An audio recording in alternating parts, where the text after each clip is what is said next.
श्री कृष्ण जन्माष्टमी के शुभ अवसर पर आप सभी को श्री कृष्ण जन्माष्टमी की हार्दिक बधाई। सुनिए डॉक्टर श्याम सुंदर पराशर जी की यह अनमोल कथा। आज की इस कथा में आप लोगों को घनश्याम और राधे रानी के कुछ चरित्र संतुष्टों के बारे में आप लोगों को आज की इस कथा में बताया जाएगा। तो ध्यान से आप लोग आज की इस कथा को सुने और प्रेम से बोलिए भक्तों, श्री राधे राधे। वाली घनश्याम को साथ में लेकर के आई हैं और घनश्याम बरसते हैं। और कब बरसते हैं? जब बरसाने वाली चाहती हैं। राधे राधे जपो चले आएंगे बिहारी। तो बरसाने वाली जिधर इशारा करती हैं, ये घनश्याम नाम बादलों का भी है।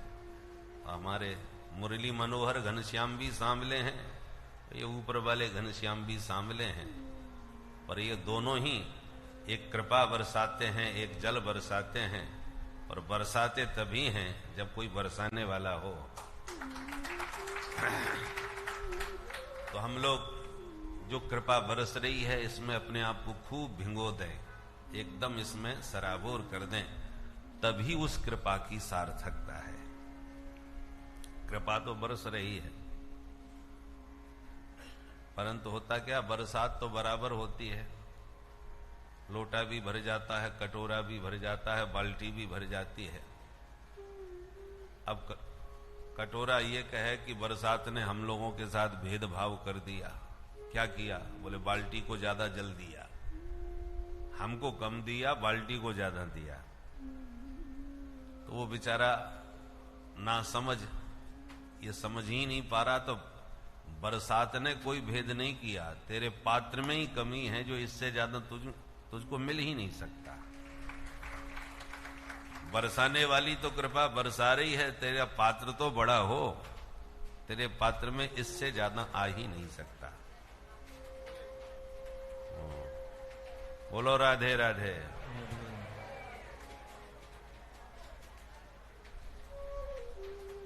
अच्छा, भोले भी तो बैठे ना। बम बम भोले।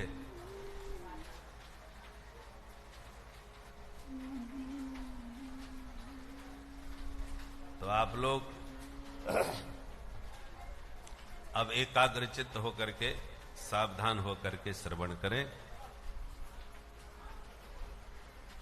श्री कृष्णाय वयं नुमः। हम सब मिलकर के कृष्ण कन्हैया के पाद पद्मों में बारंबार प्रणिपात करते हैं, प्रणाम करते हैं। कैसे हैं श्री कृष्ण? सत घन, चित घन और आनंद घन है।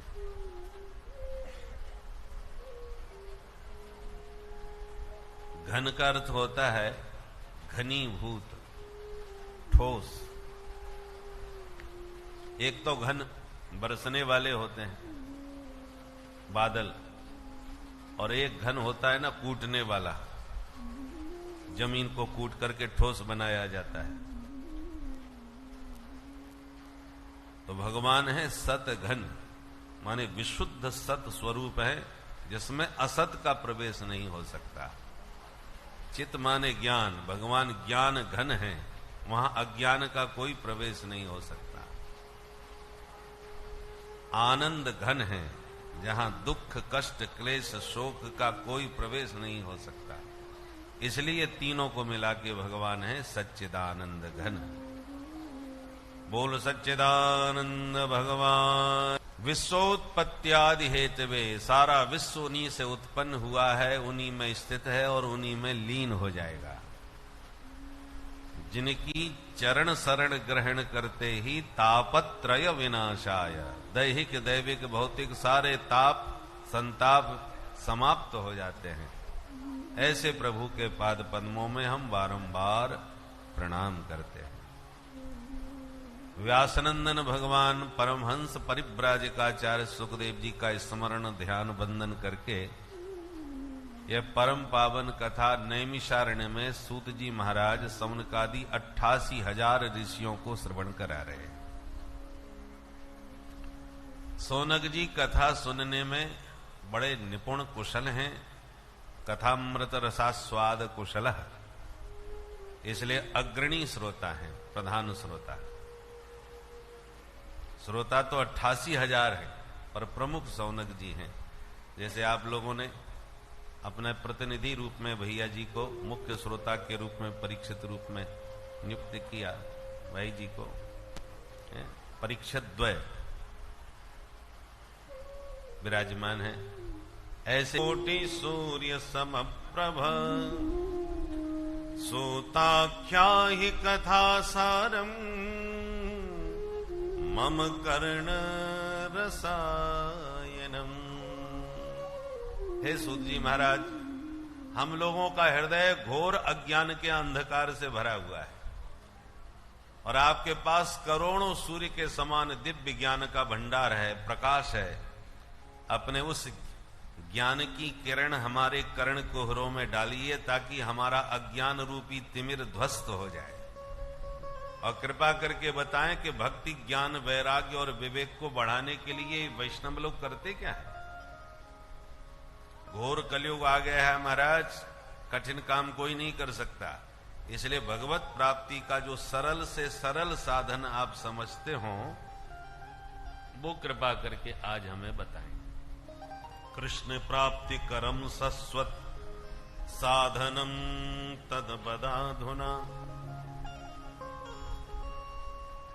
सूत जी बोले जैसे आप वैसे ही हम तुम्हें क्या सुनाएं। सौनक जी बोले महाराज ऐसी बात नहीं है, आपके ऊपर विशेष रूप से गुरु कृपा है, और गुरु मेहरबान तो चेला पहलवान। गुरुदेव अनुकूल हो जाएं तो फिर शिष्य को वो वस्तु देते हैं जो कल्प वृक्ष और चिंतामणि भी नहीं दे सकते। चिंतामणि माने जो वस्तु का चिंतन करो वही वस्तु तुम्हें प्रदान कर दे, उसका नाम है चिंतामणि। पर वो संसार की वस्तु दे सकती है, कोई भी वस्तु मांग लो। और एक कल्प वृक्ष है, वो स्वर्ग की भी वस्तु लाके दे सकता है। पर कल्प वृक्ष और चिंतामणि से तुम यदि ये चाहो कि हमें तत्व ज्ञान करा दो, ब्रह्म ज्ञान करा दो, परमात्मा से मिलवा दो, तो ये इनकी सामर्थ्य नहीं। इन दोनों से भी विशिष्ट सामर्थ्य गुरुदेव की कृपा की छत्र छाया में है, जिसमें बैठ करके लोक परलोक स्वर्ग सब कुछ प्राप्त हो जाता है। बोल गुरुदेव भगवान की चिंतामणिर लोक सुखम सुरद्रुह स्वर्ग संपदम प्रयक्षति गुरु प्रीतो वैकुंठम योगी दुर्लभम।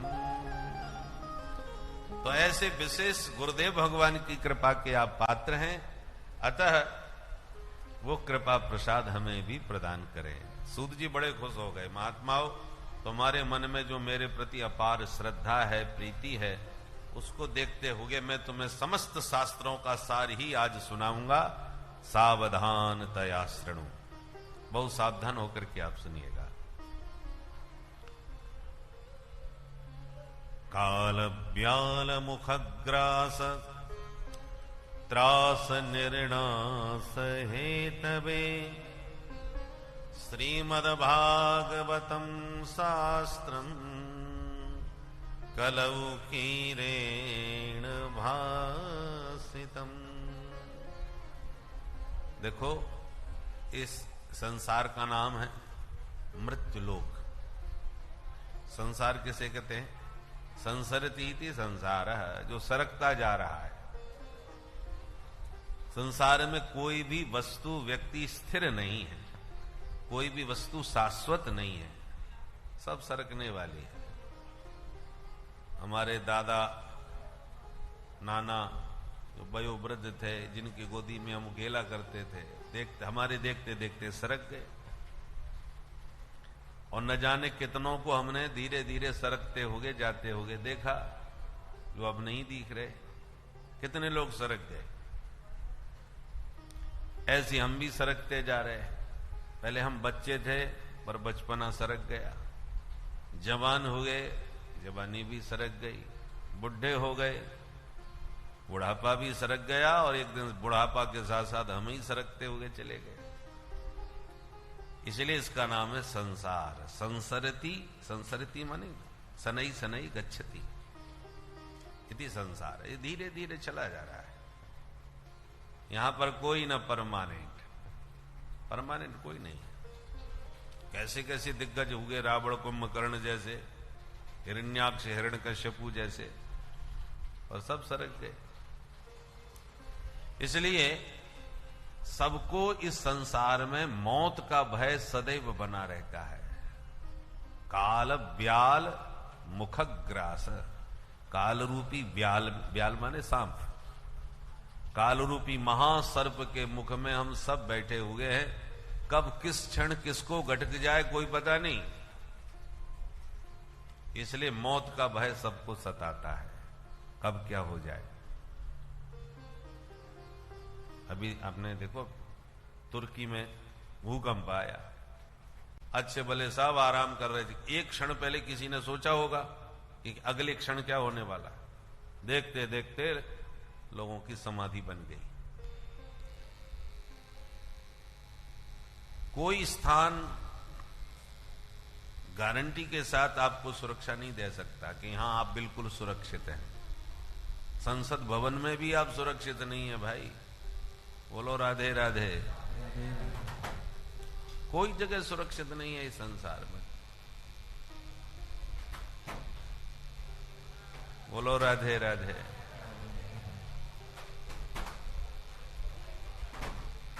वाह भोले।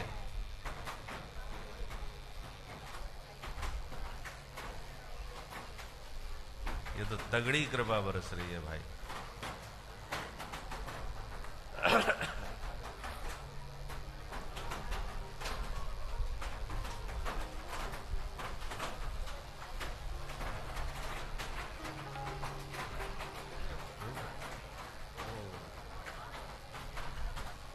गोलवंशी वारे की,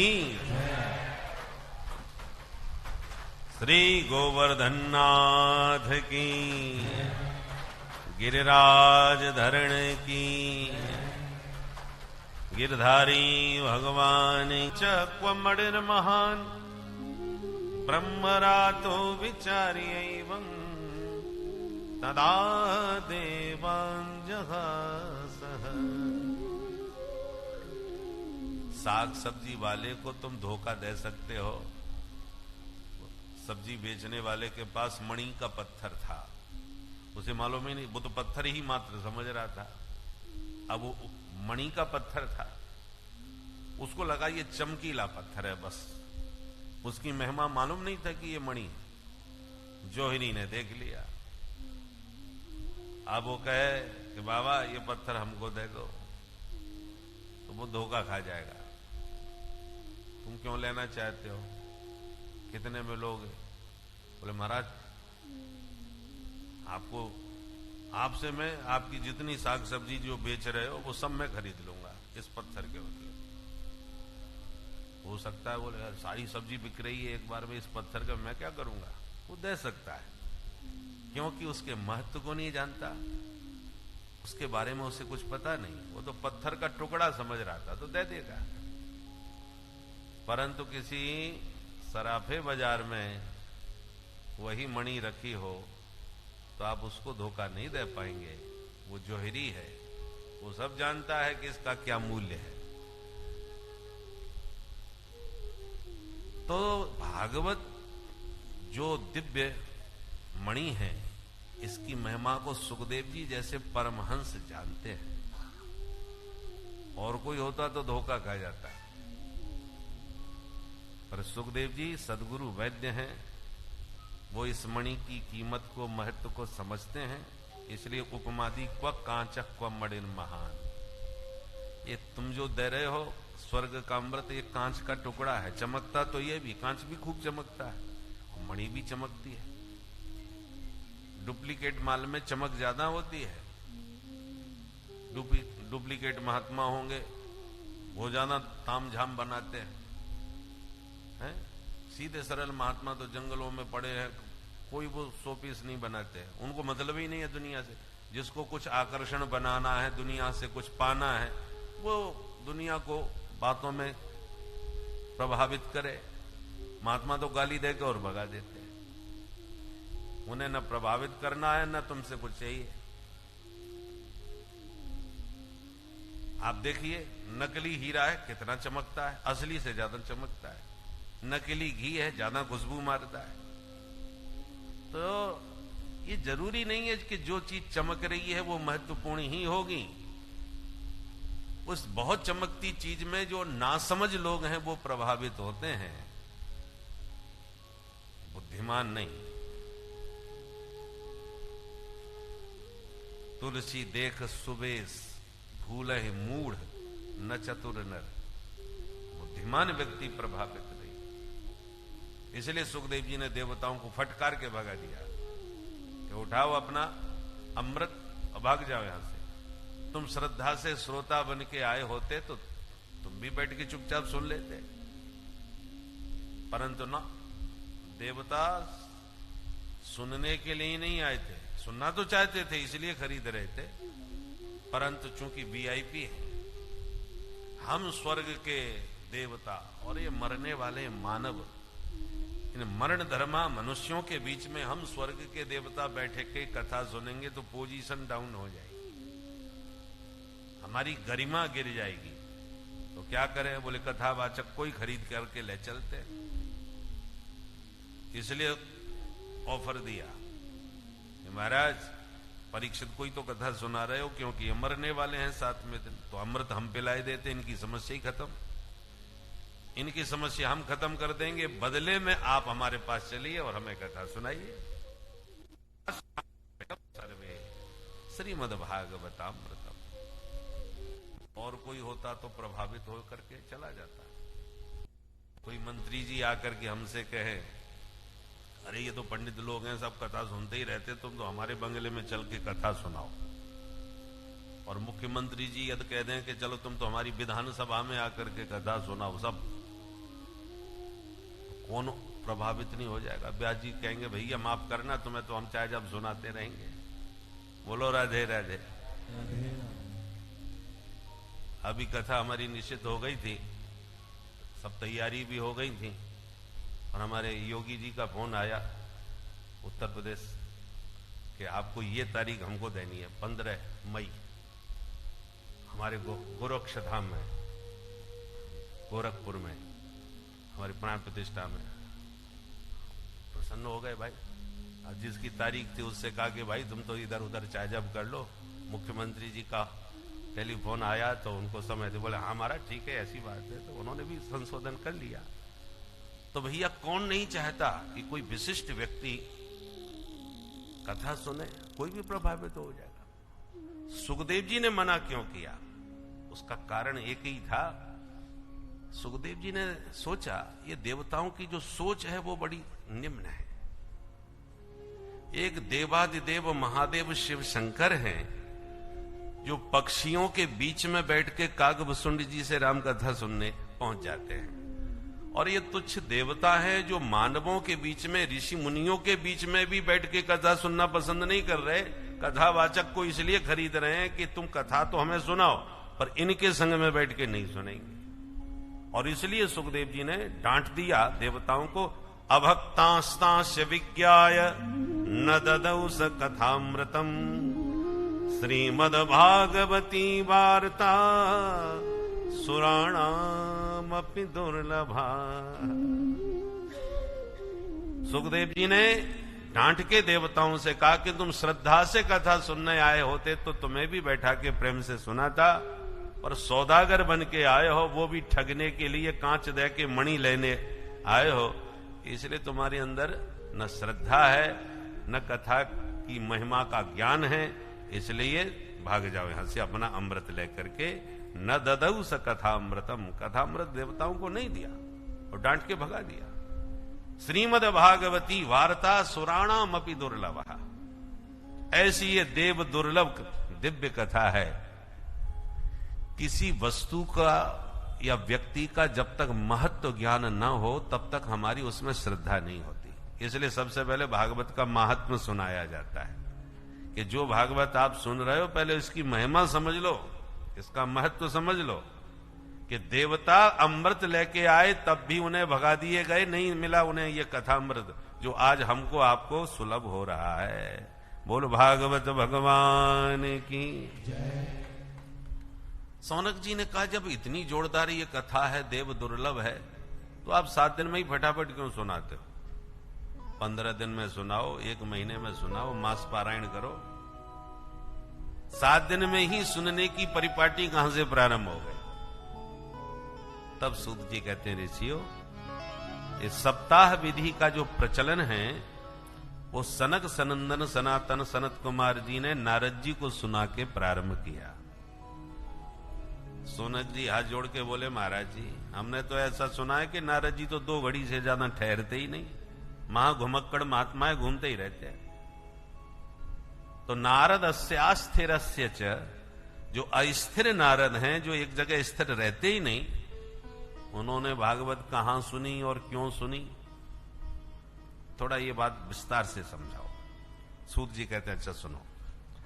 एकदा ही विशालायां चत्वार ऋषयो मलाः सत्संगार्थं समायाता तद्रसोस्तत्र नारदम्। एकदा माने एक समय की बात है। अमला चत्वार ऋषयः, परम निर्मल पवित्र निष्कलंक निष्पाप, कौन?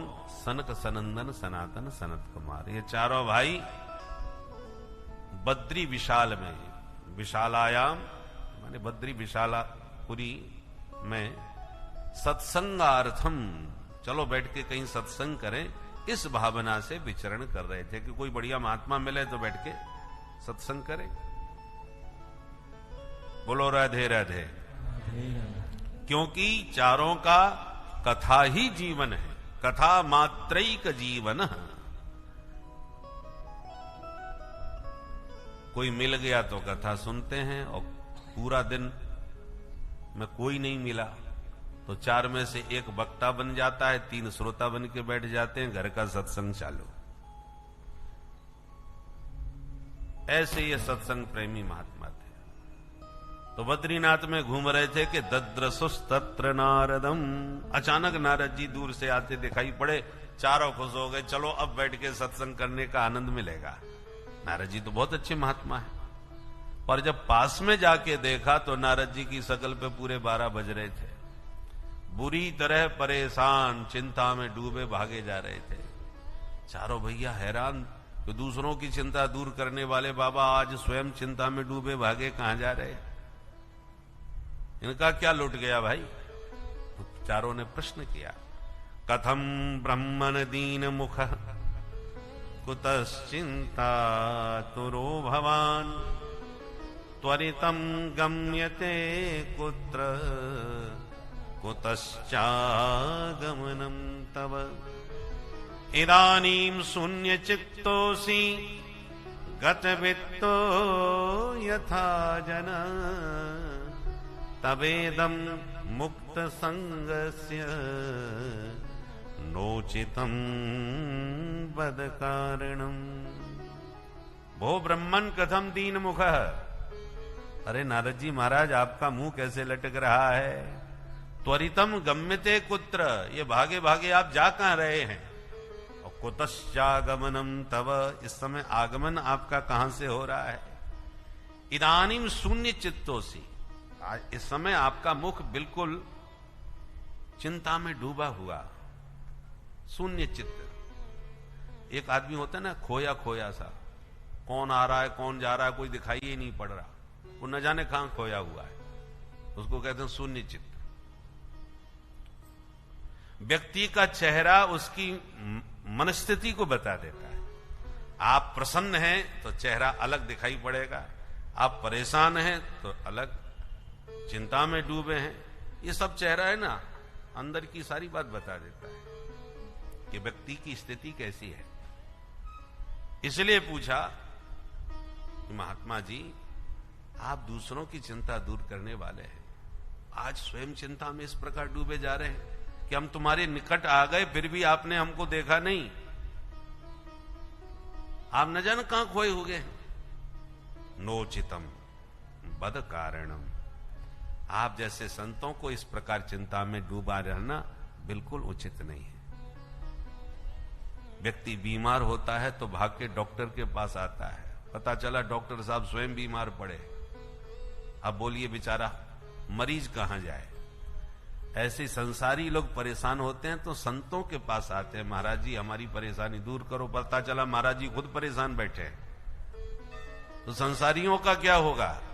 इसलिए नोचितम बद कारणम, आपकी चिंता परेशानी का कारण क्या है हमें बताइए।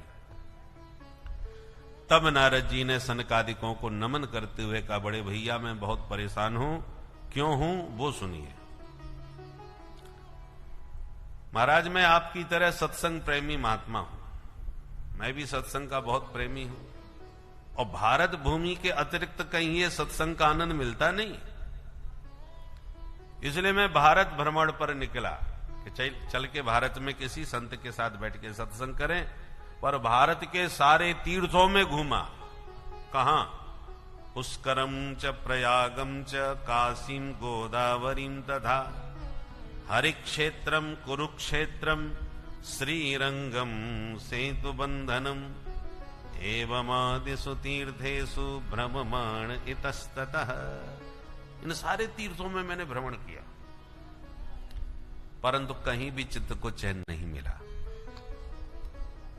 बड़े बड़े संतों के पास गया तो पाखंड निरता संत, संतों में पाखंड का प्रवेश हो गया है।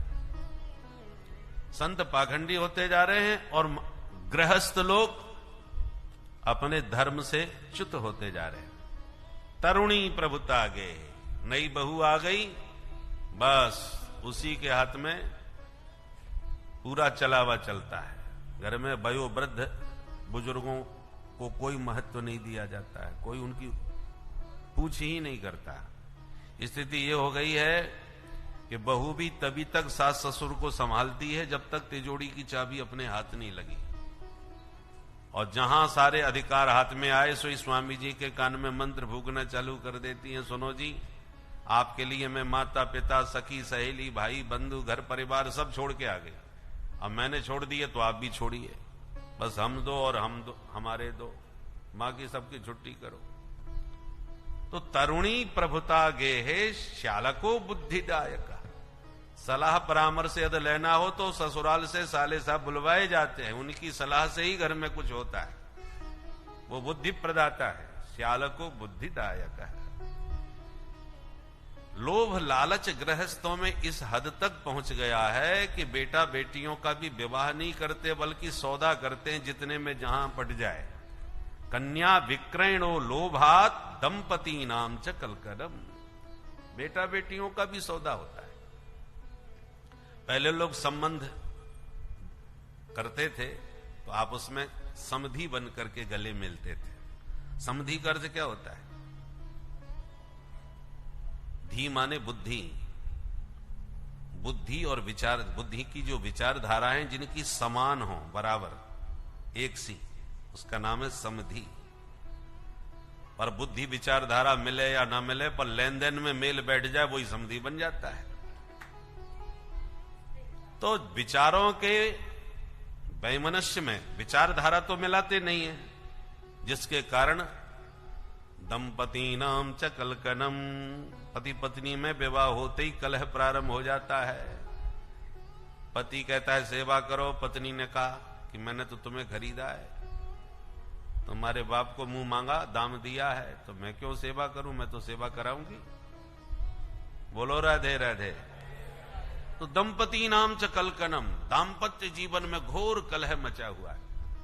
नारद जी कहते हैं भैया न तो संतों के यहां शांति न गृहस्थों के यहां शांति, पूरे जगत में क्रांति, यही क्रांति दिखाई पड़ी। मैं बहुत परेशान हो गया भैया, मैंने सोचा आप किधर जाएं, तो हमने कहा चलो वृंदावन में चल के राधे राधे करेंगे।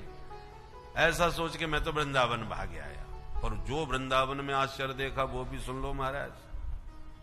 एका तु तरुणी तत्र निषन्ना खिन्न मानसा। एक युवती जमुना जी के किनारे वृंदावन में बैठी बैठी रो रही थी। उसकी रोने की आवाज सुनी तो मैं चला गया। मैंने कि क्या बात है, क्यों रो रही है? जाके देखा तो दो बुढ़ों के बीच में बैठी थी और दोनों बुढ़े बेहोश पड़े थे। तो मेरे मन में बड़ा कौतुक हुआ। कौन है? देवी जी आपका परिचय, क्यों रो रही हो, क्या कष्ट है? उसने तुरंत मेरे को प्रणाम किया और अपना परिचय दिया। अहम भक्तिरिति ख्याता इमौ में तनयौ मतौ ज्ञान वैराग्य नामानौ काल योगे न जर्जरौ। मेरा नाम है भक्ति देवी। ये दोनों बुढ़े मेरे बच्चे हैं। एक का नाम ज्ञान, दूसरे का नाम वैराग्य। अब नारद जी आंखें फाड़ के देखें, 20 वर्ष की माताजी और 90 साल के बेटा हमने जिंदगी में पहली बार देखे। ये तुम्हारे बच्चे हैं? बोले हाँ, इसलिए तो रो रही हूं कि मैं जवान बनी बैठी हूं, बच्चे देखो कितने बुढ़े हो गए। बकबत पलितऊ, बगुले की तरह बिल्कुल सफेद हो गए, शरीर में तो कहीं खून दिख ही नहीं रहा, इसलिए रो रही हूं। मैं और अपना विस्तार से परिचय दूं महाराज जी। उत्पन्ना द्रविणी, मैं दक्षिण भारत में पैदा हुई थी, कर्नाटक में बड़ी भई, महाराष्ट्र में पली, परंतु कई पाखंडियों के प्रदेशों में पहुंच करके बहुत पीड़ित हुई। पर जैसी मैं वृंदावन में प्रविष्ट हुई तो जाता हम तरुणी, इस भूमि में कदम रखते ही मैं तो एकदम तरुणी हो गई, नई नवेली युवती हो गई। पर बच्चे दोनों के दोनों एकदम बुढ़े होके बेहोश होके गिर पड़े। अब बच्चे मेरे स्वस्थ यदि नहीं हुए तो इदम स्थानम परित्यज्य विदेशम गम्यते मया, इस भूमि को भी छोड़ के मैं तो विदेश भाग जाऊंगा। नारद जी एक क्षण में भक्ति मां की सारी पीड़ा को समझ गए और हाथ जोड़ के बोले, माता जी ऐसा न करना, आजकल भारत की भक्ति सब विदेश की तरफ ही भाग रही है। बोलो राधे राधे। हम भारतीयों को भी ऐसा विदेशी चश्मा चढ़ गया है कि जब तक किसी वस्तु में, व्यक्ति में विदेशी मोहर न लग जाए तब तक हम उसको महत्व नहीं देते। महात्मा हो तो उसके विदेशों में आश्रम होने चाहिए, तब हम उनको महत्व देते हैं। कथावाचक विद्वान भी हो तो जब तक वो विदेश न जावें तब तक हम उन्हें महत्व नहीं देते। पूछते महाराज कथा कहते हो? बोले हाँ। कभी विदेश भी गए हो? बोले ना। अच्छा, तो लोकल में ही रहते हो, लोकल में ही कथा कहते। माने मानसिकता ही पूरी बदली हुई है। विदेशी मोहर लग जाए तो अरे विदेशों में अंतरराष्ट्रीय व्यास है साहब,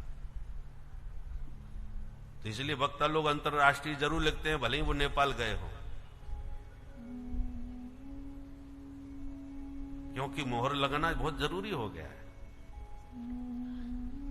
तो भक्ति मां बोली विदेशम गम्यते, यदि ऐसा मेरे बच्चे ठीक नहीं होंगे तो मुझे क्या करना पड़ेगा? जाना ही पड़ेगा। नारद जी ने कहा, मां आप बिल्कुल दुखी न होइए, सतयुग द्वापर त्रेता में आप बड़ी मस्त रही, परंतु अब कलयुग आ चुका है, बरसे बरसे क्रमात् जाता मंगलम नापि दृश्यते। किस प्रकार भक्ति महारानी को 3 युगों में तो परम सुख प्राप्त हुआ, किंतु कलयुग में कुछ कष्टों का सामना करना पड़ा, जिसका उपाय इस कथा में बताया गया। श्रीमद् भागवत कथा ही भक्ति के प्रादुर्भाव का कलयुग में मुख्य स्थान मान के चलिए है कि जहाँ भी श्रीमद् भागवत की कथा होगी वहाँ पे ज्ञान, भक्ति, वैराग्य तीनों ही गंगा बहती चली जाएगी। तो इस गंगा को बहने दीजिए और अपने अंतर्मन में भी भक्ति भाव को प्रकट कीजिए। कलयुग में भागवत कथा सुनते हुए और प्रेम से बोलिए श्री राधे राधे। सोच समझ करके व्यक्ति राजा को चुन करके बैठाता था, और ऐसी व्यास गद्दी पर भी व्यक्ति बहुत सोच समझ करके जो शास्त्रज्ञ हैं, विद्वान हैं, उन्हीं को बैठाते थे। और इस समय दोनों गद्दियों की गरिमा इतनी गिर चुकी है। राजगद्दी देखो, राजगद्दी का भी यही हाल है। आपको चपरासी बनने के लिए भी योग्यता दिखानी पड़ेगी, डिग्री दिखानी पड़ेगी। कितने पढ़े लिखे हो भाई? चपरासी भी आप बिना पढ़े नहीं बन सकते, पर हां राजगद्दी पर आप जरूर बैठ सकते हैं। कितनी डिग्री है, कितने पढ़े लिखे हो, उससे कोई लेना देना नहीं, कोई डिग्री की जरूरत नहीं। तो ये स्थिति तो राजगद्दी की हो गई, वही स्थिति व्यास गद्दी की भी हो गई। कुछ ना आवे तो यहां बैठ जाइए, खूब चलेगा मामला। बोलो राधे राधे। कोई योग्यता नहीं पूछ रहा कि तुमने संस्कृत पढ़ी है कि नहीं, तुम थोड़ा बहुत भागवत लगाए हो कि नहीं। श्लोक की जरूरत नहीं। व्यास जी से कहा तुम श्लोक नहीं बोलते? बोले हम श्लोक बोलने थोड़ी बैठे थे, हम तो परलोक की बात करने बैठे, श्लोक की बात नहीं है, परलोक की बात सुनो हमसे। तो नारद जी कहते हैं कि माता जी आप बिल्कुल दुखी मत होइए, ये तो कली धर्म है। अयम तो युग धर्मो ही वर्तते कश्च दूषणम। हम किसको दोष दें? न तो सुनने वाले उतने गरिमापूर्ण रहे, इसलिए गोस्वामी जी ने पहले श्रोता का नाम लिया। श्रोता वक्ता ज्ञान निधि कथा राम की गूढ़। वक्ता श्रोता ज्ञान निधि नहीं कहा। श्रोता यदि ज्ञानी है तो वक्ता को तो ज्ञानी बन के आना ही पड़ेगा। प्रबुद्ध श्रोता सामने बैठा हो तो ऐरा गहरा उसके सामने बैठ ही नहीं पाएगा। और श्रोता वक्ता भले ही ज्ञानी हो, खूब बढ़िया शास्त्र की समीक्षा करने में निष्णात हो, और श्रोता कमरे में आके कहे महाराज आज तो आपने इतनी ऊंची बातें करी, हमारी तो खोपड़ी में कुछ नहीं बैठी, आप तो दो चार भजन बढ़िया से गा दिया करो कि बढ़िया ठुमका लग जाए और झूम जाए जनता, सो ही हमारी कथा सफल है। ये टेढ़ी मेढ़ी इतनी गहरी बातें मत करो जो खोपड़ी के ऊपर से निकल जानी तो चंदा ही नहीं आएगा। बोलो राधे राधे। कौन देगा? दान की महिमा गाओ बढ़िया से, थोड़ा सा कि खर्चा पानी सब निकल आवे। तो ये स्थिति जब माने श्रोता यदि गरिमा पूर्ण नहीं रहा तो वक्ता की भी गरिमा गिरा देगा, है? उसको कुछ सुनाने ही नहीं देगा, वो सुनाना भी चाहे तो। इसलिए श्रोता का प्रबुद्ध होना बहुत जरूरी है। श्रोता सजग है, विद्वान है, शास्त्र को समझता है, प्रबुद्ध है, तो फिर वक्ता को अपने आप ही तैयारी करके आना पड़ेगा कि बहुत पढ़ा लिखा व्यक्ति बैठा है भाई, इसके सामने एरी गरी बातें नहीं चलेंगी। पुराने जमाने में वैद्य लोग चूरन देते थे, वो ऐसे फीके होते थे या कड़वे होते थे कि उनको गले में उतारना बड़ा मुश्किल पड़ता था।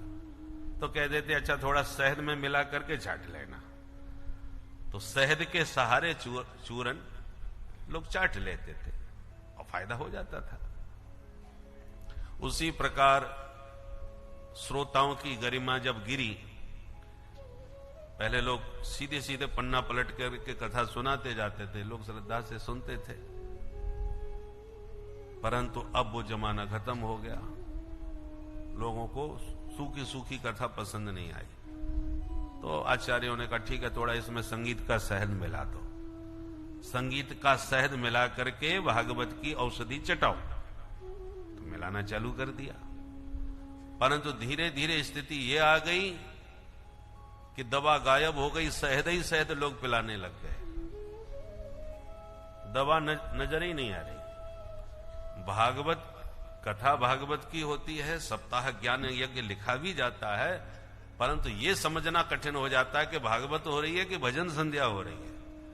हर 5-10 मिनट में बस भजन गा करके और लोगों को जितना आपने झुमा दिया नचा दिया, आपकी कथा सफल। ये कथा की सफलता का मापदंड बन गया है। औषधि गायब, भागवत में क्या लिखा है ये कोई समझने वाला नहीं और न समझाने वाला। तो वक्ताओं को इसलिए लगा कि ये ढोल में पोल खूब मिल गई भाई, सुनना कोई चाह ही नहीं रहा, तो हम क्यों जबरदस्ती पिलाए। दवा कड़वी होती है इसलिए कोई पीना नहीं चाहता, पर मरीज को तो जबरदस्ती पिलानी पड़ती है, भैया ठीक होना है तो पियो। तो जब मरीज कहता है कि हमको तो शहद में ही स्वाद आ रहा है, हमारा मुंह खराब ना करो, ये कड़वी दवा ज्यादा पिलाकर हमारा मूड खराब ना करो, हमें तो शहद पिलाओ, इसमें स्वाद आता है। तो भैया संगीत तो शहद की तरह स्वादिष्ट लगता है, उसको तो खूब सुनो, आनंद, भजन संध्या कराओ, कोई बुराई थोड़ी है। भजन का विरोध नहीं है, संगीत का भी विरोध नहीं है, परंतु संगीत और भजन के माध्यम से भागवत को ही आप गायब कर जाओ। भागवत में क्या लिखा है उसकी कोई चाहे, बोले भागवत तो आप सुनते ही रहते हो, यूं कह के आगे निकल गए। तो इसलिए नारद जी कहते हैं बरसे बरसे कर्मा जाता मंगलम नापि दृश्यते। जो आज आप देख रहे हैं कुछ वक्ता हैं जो भागवत की गरिमा की रक्षा करते हैं, वास्तव में विधि विधान से सुनाते हैं। जो थोड़े बहुत बचे हैं, धीरे धीरे ये भी सब गायब हो जाएंगे, कुछ नजर नहीं आएगा। इसलिए माता जी आप दुखी मत होइए। नारद जी कहते मैं प्रतिज्ञा करता हूं तदा नाहम हरेर्दासो लोके त्वाम न प्रवर्तये। यदि जन जन में मैंने तुम्हें प्रतिष्ठित नहीं कर दिया तो मैं हरि का दास न कहलाऊं। ऐसी शपथ नारद जी ने ली। सुनकर के भक्ति मैया गदगद हो गई और नारद जी की प्रशंसा और स्तुति करने लगी। जयति जगति मायाम यस्य कायाधवस्ते। जयति जगति मायां यस्य कायाधवस्ते। जयति जगति मायां यस्य कायाधवस्ते। जयति जगति मायां यस्य कायाधवस्ते। वचन रचन मेकं केवलं चाकलैया। वचन रचन मेकं केवलं चाकलैया। ध्रुव पदमपि यातो यत्कृपातो ध्रुवोऽयम्। ध्रुव पदमपि यातो यत्कृपातो ध्रुवोऽयम्। ध्रुव पदमपि यातो यत्कृपातो ध्रुवोऽयम्। ध्रुव पदमपि यातो यत्कृपातो ध्रुवोऽयम्। सकल कुशल पात्रं ब्रह्मपुत्रं नतास्मि। सकल कुशल पात्रं ब्रह्मपुत्रं नतास्मि। ब्रह्मपुत्रं नतास्मि। ब्रह्मपुत्रं नतास्मि। जयति जगति मायां। जयति जगति मायां। जयति जगति मायां।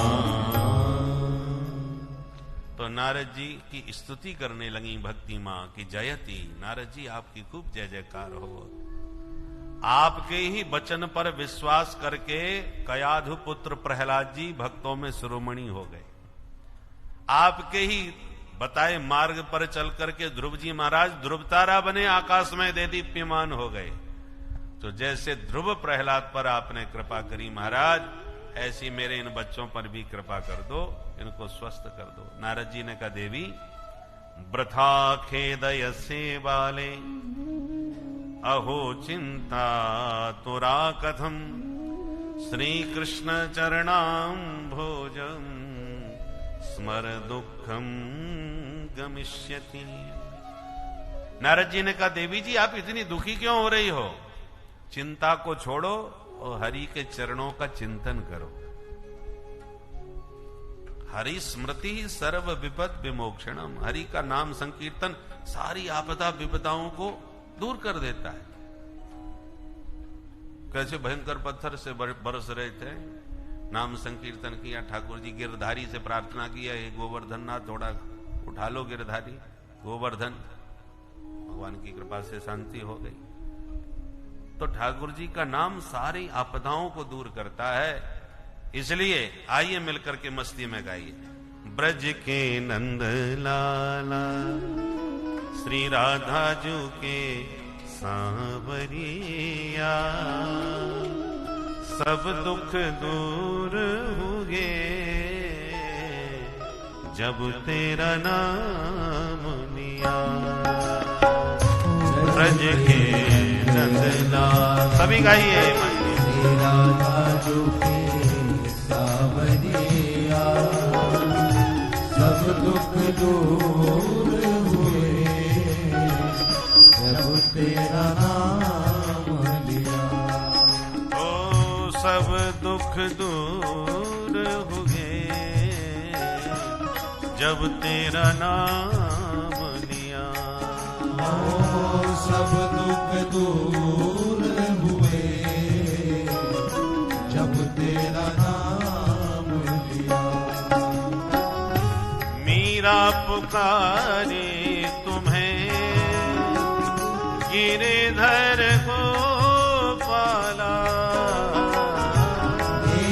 पुकारे तुम्हें गिरधर गोपाला।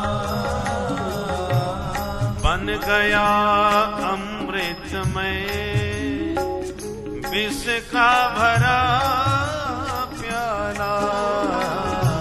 बन गया अमृतमय विष का भरा प्याला। विष का भरा प्याला कौन मिटाए उसे जिसे तूने राख लिया। सब दुख दूर हुए जब तेरा नाम लिया।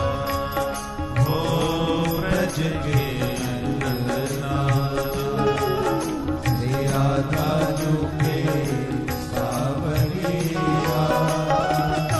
सब दुख दूर हुए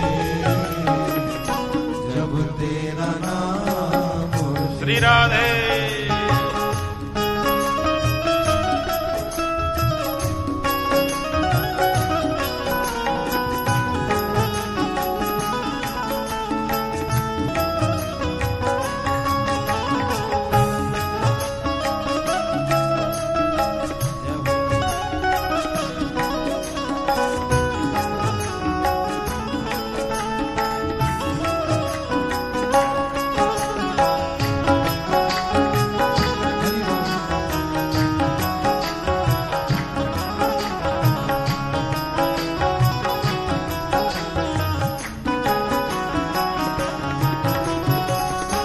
जब तेरे गोकुल में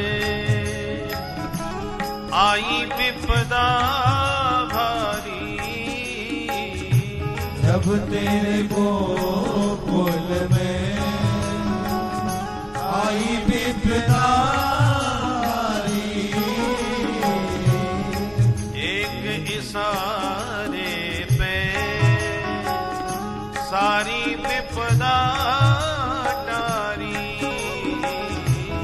एक इशारे पे सारी विपदा टारी।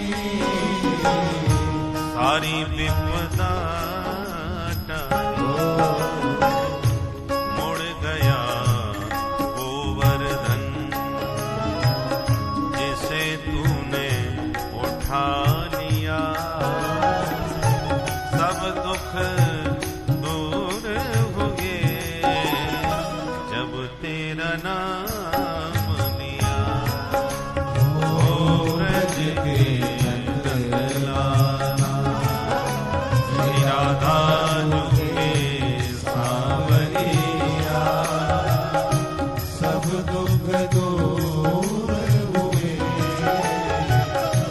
जब तेरा नाम। श्री राधे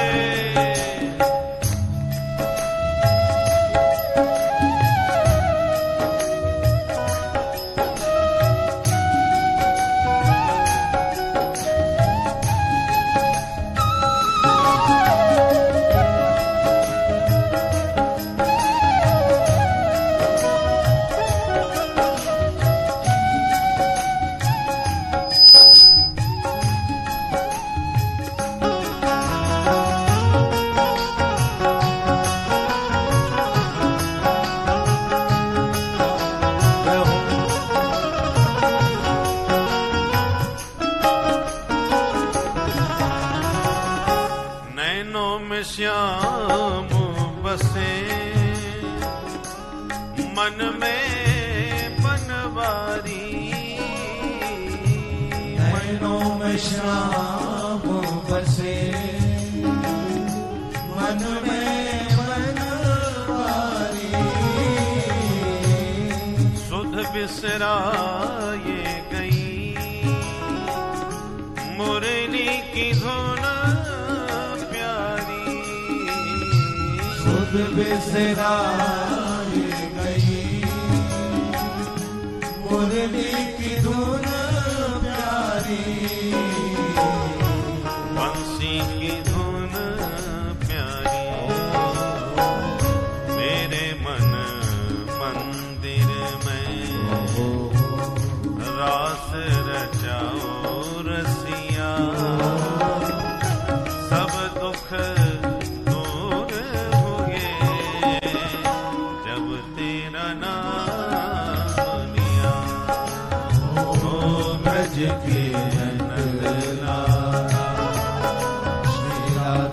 हरि बोल। सावरिया सब दुख दूर हुए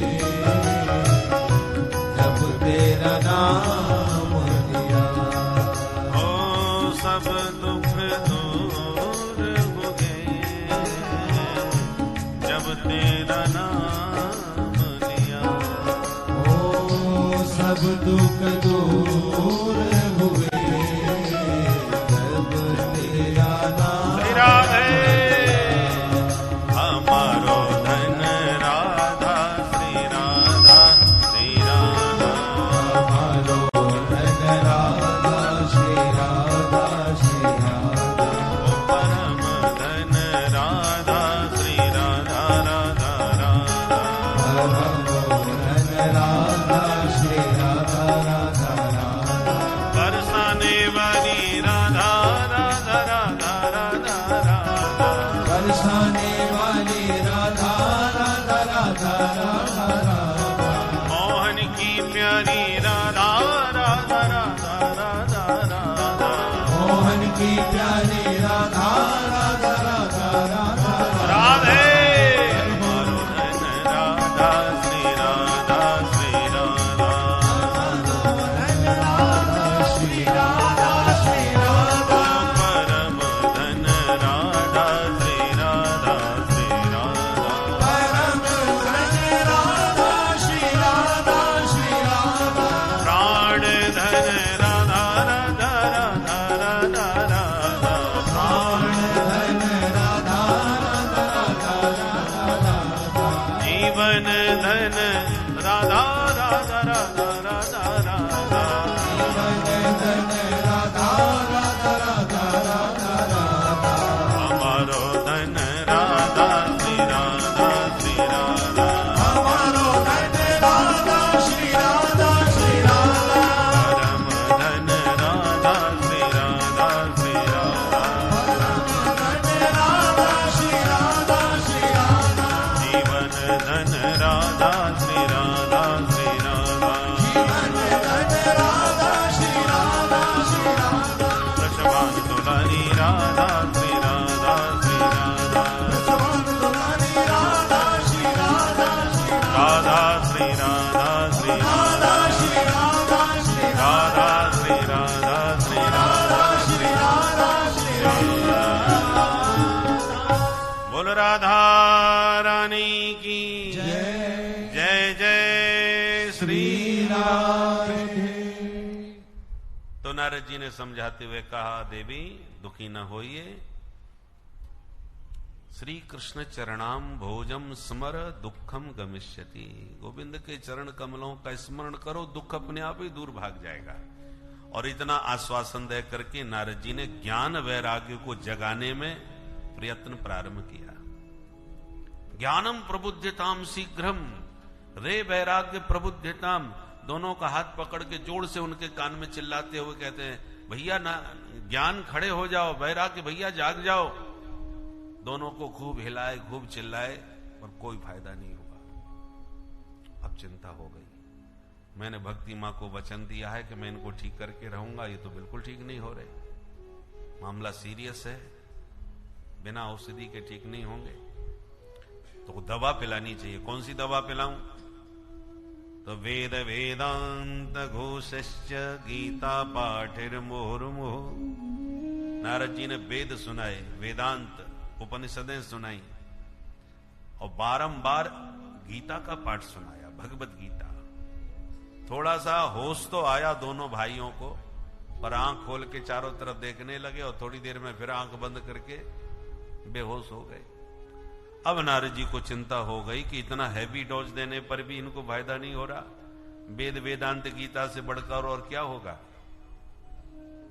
अब इनको क्या पिलाऊं, क्या सुनाऊं? चिंता में सिर पकड़ के बैठ गए नारद जी कि व्योम वाणी तदैवा भून मार से खिद्यतामिति। आकाशवाणी सुनाई पड़ी। नारद जी परेशान मत होइए, उद्यमः सफलस्तेयं भविष्यति न संशय। तुम्हारा उद्यम सफल होगा, इसमें कोई संशय नहीं। नारद जी ने कहा, परंतु मैंने तो जितना आता था सब सुना दिया, कोई फायदा तो नजर नहीं आ रहा। अब क्या और सुनाऊं बताओ। आकाशवाणी ने कहा आपको सत्कर्म करना होगा तभी ये स्वस्थ होंगे। नारद जी बोले तो इतनी देर से हम कर क्या रहे हैं? वेद वेदांत गीता सब सुना रहे हैं, ये सत्कर्म नहीं है क्या? कौन सा सत्कर्म करूं बताओ? आकाशवाणी ने कहा संतों से जाके पूछो, संत बताएंगे। अच्छा, नारद जी ने विचार किया, न तो आकाशवाणी ने संत का नाम लिया, न दवा का नाम लिया कि अमुक कर्म करो या अमुक दवा पिला दो ठीक हो जाएंगे, या अमुक संत के पास चले जाओ वो ठीक कर देंगे। सब मामला गोलमाल। कोई संत बताएगा, कौन बताएगा? ढूंढो। तो नारद जी भक्तिमान से कहा मैं पता लगा के आता हूं इनकी दवा, आप यहां बैठिए। और नारद जी निकल पड़े। जो महात्मा मिला उसी से प्रश्न किया, महाराज जी सत्कर्म किसे कहते हैं? अब नारद जी स्वयं इतने प्रतिष्ठित महात्मा हैं कि वो जिससे प्रश्न करते हैं वही घबरा जाता है कि महाराज आपको नहीं मालूम तो हम क्या बताएं, आप तो पूरे ब्रह्मांड में घूमते हो, ब्रह्मा जी के बेटा हो, भगवान को भी तुम साप दे करके ठीक कर देते हो। भगवान ने जब नारद जी को सुंदर से बंदर बना दिया तो नारद जी का कितना मूड खराब हुआ।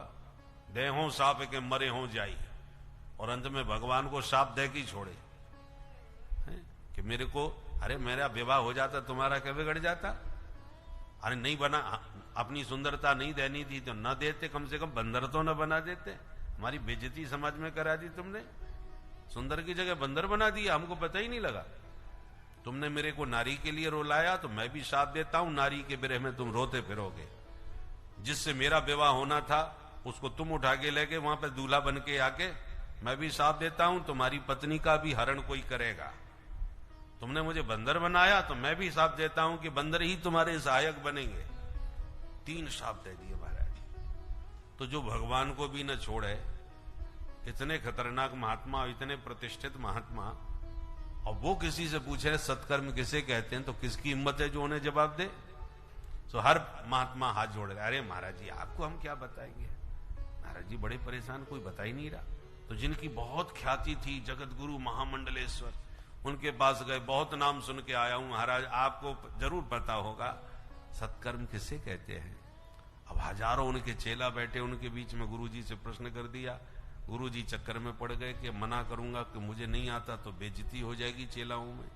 तो नारद जी को इशारा कर दिया, आजकल हमारा मौन व्रत चल रहा है, मौन खुलेगा तब बता देंगे। मुंह की भूतास तथा नेतु की अंतस्तु पलायता।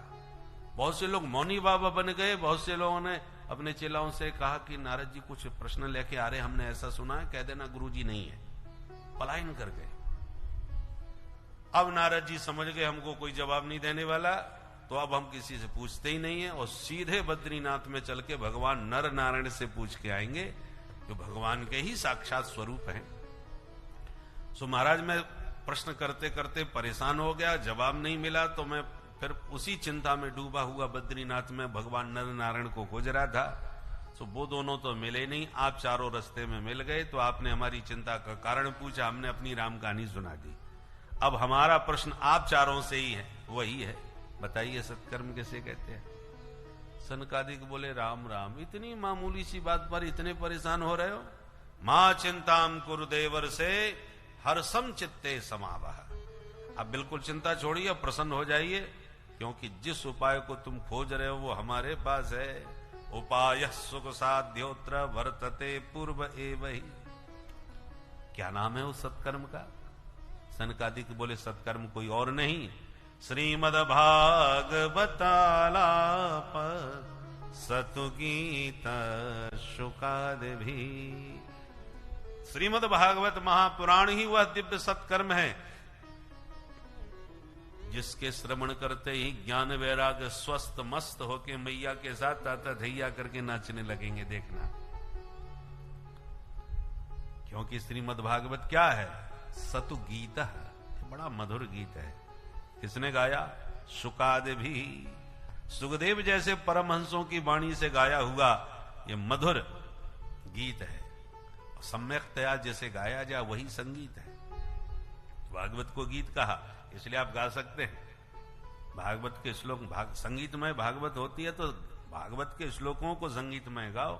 जैसे रामचरितमानस की कथा हो रही है, राम कथा हो रही है, तो लोग चौपाई गा गा करके सुनाते हैं। तो चौपाई गावे तो प्रामाणिकता समझ में आती है कि राम कथा को प्रामाणिक विधि से बोल रहा है।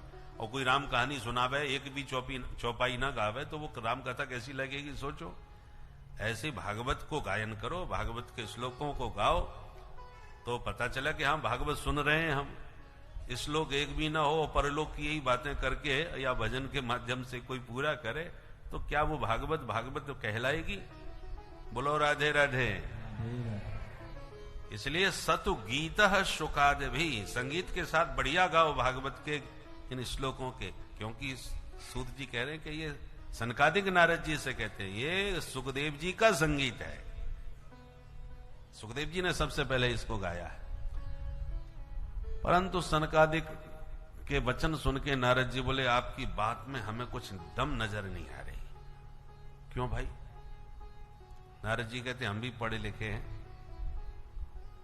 हमने अपने पूज्य पिताजी से ही भागवत पढ़ी है। हमारे ब्रह्मा जी ने सबसे पहले हमको ही पढ़ाई, और हमने ही व्यास जी को प्रेरित किया कि इस भागवत का तुम विस्तार से वर्णन करो। हमारी प्रेरणा से ही व्यास जी ने विस्तार किया है। व्यास का मतलब विस्तार करने वाले। व्यास जी का मूल नाम तो है द्वैपायन, पर उन्होंने वेदों का विस्तार किया, पुराणों का विस्तार किया, इसलिए इनका नाम विस्तार करने से व्यास नाम पड़ा। तो तुम्हें शंका क्यों हो रही है नारद जी? नारद जी बोले इसलिए शंका हो रही है कि मैंने पिता से भागवत पढ़ी है, और भागवत में जो कुछ लिखा है सब वेदों के ही सूत्रों की व्याख्या है। इसलिए पहला श्लोक भागवत का ब्रह्म सूत्र से ही प्रारंभ हुआ है। जन्माद्यस्य यतः, ये ब्रह्म सूत्र है। पहला सूत्र है अथातो ब्रह्म जिज्ञासा, दूसरा सूत्र है जन्माद्यस्य यतः। तो इसी जन्माद्यस्य से भागवत का शुभारंभ हुआ है। व्यास जी ने इसलिए शुभारंभ किया कि ये वेदों की ही व्याख्या है, वेद सम्मत ग्रंथ है, इसलिए वैदिक सूत्र से शुभारंभ किया। नारद जी कहते शंका इसलिए है कि मैं चारों वेद सुना के बैठा हूं, और चारों वेद सुन के भी उन्हें कोई फायदा नहीं हुआ, तो उन्हीं वेदों के मंत्रों की व्याख्या भागवत में है। तो जब मूल वेदों के सुनाने से कुछ नहीं हुआ, तो भागवत सुनाने से क्या हो जाएगा? ये मेरी शंका है। सनकादिक नारद जी से बोले नारद जी एक बात बताओ, कोई मीठा मधुर आम का रस खावे, आम का रस चूसे, और फिर कहे कि आहा इस फल में कितना रस भरा है। जब फल में इतना रस भरा है तो जिस वृक्ष से पैदा हुआ है उस वृक्ष में कितना रस होगा। फल तो बहुत खाली है, आज चलो वृक्ष को ही चबाई डालते हैं, पूरा रस आज पी जाएंगे। तो बोलो वृक्ष चबाने से रस मिलेगा? कुछ नहीं मिलेगा। ज्यादा कोशिश करी तो बत्ती सी टूट के हाथ में आ जाएगी। तो क्या वृक्ष में रस नहीं होता? बोलेगा वृक्ष में ना होता तो फल में कहां से आ जाता? वृक्ष में रस है, पर हम और आप फल के माध्यम से ही उस रस का आनंद ले सकते हैं। डायरेक्ट वृक्ष से रस नहीं मिलने वाला, फल से मिलेगा, और वृक्ष से फल पैदा हुआ है। ऐसी निगम कल्प तरोर गलितम फलम, वेद रूपी वृक्ष का फल है श्रीमद् भागवत। तो जो रस हमें श्रीमद् भागवत के फल से मिलेगा वो सीधे डायरेक्ट वेद रूपी वृक्ष से नहीं मिलने वाला। बोलो राधे राधे। दूध से ही घी निकाला जाता है, पर अखंड दीपक घी से ही जलेगा, दूध से नहीं जलने वाला। भंडारे में यदि पूड़ी सकते सकते घी खत्म हो गया, शुद्ध घी का भंडारा था, तो कोई कहे घी खत्म हो गया तो क्या हुआ? दूध तो रखा है, दूध तो घी का भी बाप है, क्योंकि घी निकला कहां से? दूध से ही तो निकाला गया ना।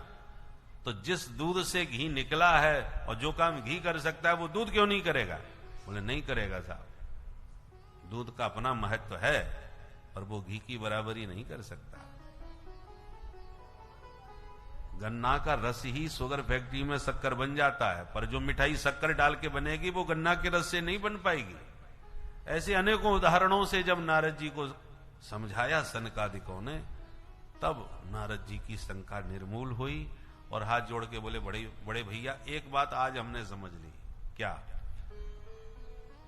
कि आप जैसे सिद्ध संतों का सत्संग सुने बिना शास्त्रों को समझ पाना संभव नहीं। शास्त्र तो समुद्र हैं, समुद्र में पानी तो पर्याप्त होता है, और कोई प्यासा चाहे कि मैं अपनी प्यास बुझा लूं तो आचमन भी नहीं कर पाएगा, और जबरदस्ती कोशिश करी तो मुंह खराब तो होगा ही, बीमारी भी पड़ जाएगा। परंतु उसी समुद्र के जल को आकाश के मेघ भर के लाते हैं और फिर रिमझिम करके जगह जगह बरसाते हैं, तो वही पानी बड़ा स्वादिष्ट, मीठा और ग्राह्य हो जाता है, सुपाच्य हो जाता है। बरसात के पानी को प्रेम से पियो, कोई परेशानी नहीं, पर वो पानी आया उसी समुद्र से है। पर डायरेक्ट समुद्र से पियोगे तो गड़बड़ा जाएगा मामला। उसी प्रकार शास्त्र समुद्र हैं, संत और विद्वान बादल हैं। शास्त्रों से ही सूत्र पकड़ते हैं और उस शास्त्र के सूत्र का चिंतन करते हैं, मंथन करते हैं, उसके तात्पर्य को समझते हैं और फिर अच्छी तरह समझ करके प्रवचनों के माध्यम से परोसते हैं, बरसाते हैं। तो प्रवचन सुनने में आपको बात समझ में आएगी कि हाँ महाराज जी बिल्कुल ठीक कह रहे हैं। और हो सकता है डायरेक्ट पढ़ने में आपकी बुद्धि गड़बड़ा जाए, जैसे आजकल बहुतों की बुद्धि रामचरितमानस की पंक्तियों में गड़बड़ा रही है। बोलो राधे राधे। जो मानस मन को धोने वाला पावन पवित्र ग्रंथ है गोस्वामी जी का, उसी को डायरेक्ट पढ़ करके ना समझ लो, क्या उल्टा सीधा दिमाग अपना खराब कर रहे हैं। तो ये समुद्र है भैया, डायरेक्ट पीने में तुम्हारी बुद्धि भी खराब हो जाएगी और मुंह भी खराब हो जाएगा। इसलिए बादलों के माध्यम से पीजिए, वही पानी तुम्हारे लिए बड़ा शुभकारी होगा, स्वादिष्ट होगा, हितकारी होगा। इसलिए नारद जी आज सनकादिकों से कह रहे हैं कि मैं भागवत को जानते हुए भी उसके मर्म को नहीं समझ पाया, जो आज आपने हमें समझा दिया। मेरे मन में यही भ्रम बना हुआ था कि मैं तो चारों वेद सुनाए बैठा हूं, उनसे कुछ नहीं हुआ तो भागवत से क्या होगा। और आज आपने मेरा भ्रम संशय सब मिटा दिया और एक बात समझ में आई कि भाग्योदयेन बहुजन्म समर्जितेन सतसंगमं च लभते पुरुषो यदा वै अज्ञान हेतु कृतमोह मदान्धकार नाशं विधाय हितदो दयते विवेक। अनेक जन्मों के जब भाग्य उदय होते हैं तब जीव को दिव्य सत्संग सुनने का सुअवसर प्राप्त होता है। सत्संग से फायदा क्या होता है? बोले उदयते विवेक, व्यक्ति का सोया हुआ विवेक जाग जाता है। और जैसे सूर्य के उदय होने पर अंधकार समाप्त हो जाता है, उसी प्रकार जब सोया हुआ विवेक हमारे भीतर जागता है तो हमारे जन्म जन्मांतर का जो अज्ञान रूपी अंधकार में हम सोए पड़े थे, वो सारा अज्ञान रूपी तिमिर ध्वस्त हो जाता है, क्योंकि विवेक जाग गया है। जैसे सूर्य की एक किरण आते ही सारा अंधकार समाप्त, ऐसी विवेक सत्संग से जागता है। इसलिए बिना सत्संग किए विवेक नहीं जगेगा, बिना विवेक जगे तुम्हारा अज्ञान रूपी अंधकार नहीं मिटेगा। परंतु सत्संग अनंत जन्मों के सौभाग्य से और भगवान की कृपा से ही सुलभ होता है। गोस्वामी जी अनुवाद करते हैं, बिनु सत्संग विवेक न होई, बिनु सत्संग विवेक न होई, राम कृपा बिनु सुलभ न सोई, राम कृपा बिनु सुलभ न सोई।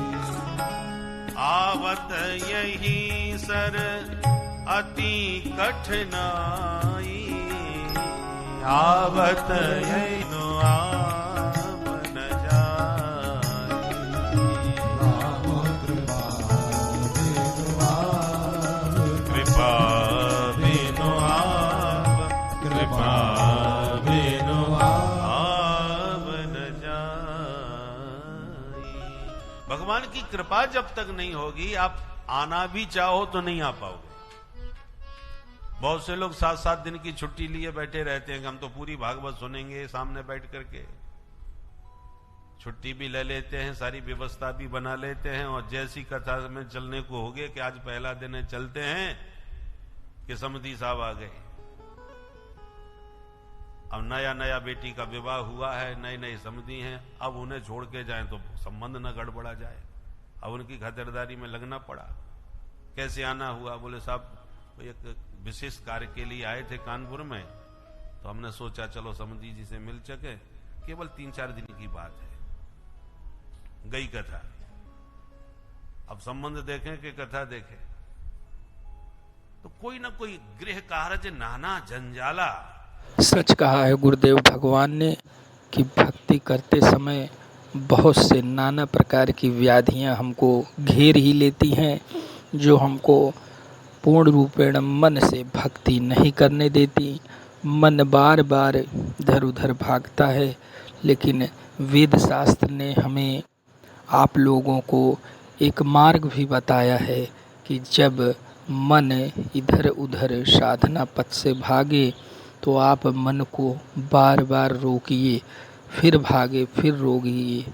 इस तरह से बार बार रोकने से एक अभ्यास होगा और साधते साधते आपका मन सध जाएगा, जुट जाएगा। एक बार मन जुट गया तब तो फिर आनंद घन आपके सामने ही प्रस्तुत हो जाएगा। तो इसी तरह आगे की कथा को सुनिए और हम अपनी वाणी को विराम देते हैं। प्यार से कहिए श्री राधे राधे। तो एक समस्या नहीं है, बहुत समस्याएं आती हैं। आनंद पूर्वक कथा सुन सको, ये बड़े सौभाग्य की बात और भगवान की कृपा के बिना संभव नहीं। नारद जी बोले भैया अब तो मुझे आपसे कथा सुननी है। सनकादिक बोले बिल्कुल सुना देंगे। तो कब सुनाओगे, कहां सुनाओगे? बोले चलो गंगा के किनारे हरिद्वार में। गंगा द्वार समीपे तु तटमानंद नामकम। गंगा तट पर हरिद्वार में कथा करी जाए। हरिद्वार में गंगा तट के पर कथा सुनने का अपना आनंद है। हरिद्वार का ही चयन क्यों किया? हम भी 35 साल से हरिद्वार में कथा कह रहे हैं इन्हीं तिथियों में। यहां के बाद सीधे हरिद्वार ही जाएंगे। हर की पैड़ी, हर की पैड़ी के ऊपर ही है बैकुंठपुरी आश्रम। हमारी कथा की यात्रा ही वहीं से लगभग प्रारंभ हुई और बैसाखी के पर्व पर 35 वर्षों से कथा कर रहे हैं उसी स्थान पर। तो गंगा मैया की कृपा हो गई, वहीं से हमारी कथा गंगा का प्रवाह प्रवाहित हुआ। तो प्रश्न उठता है हरिद्वार को ही क्यों चुना? क्योंकि बद्रीनाथ में भेंट हो रही है सनकादिकों से नारद जी की। तो बद्रीनाथ तो और ऊंचाई पर बड़ा दिव्य धाम है, चाहते तो वहीं बैठ करके कथा प्रारंभ कर सकते थे। उसका एक कारण है, बद्रीनाथ में कथा तो हो जाती पर पता चलता कि 4 वक्ता और 1 श्रोता। सनक सनंदन सनातन सनत कुमार, ये 4 तो वक्ता होते और श्रोता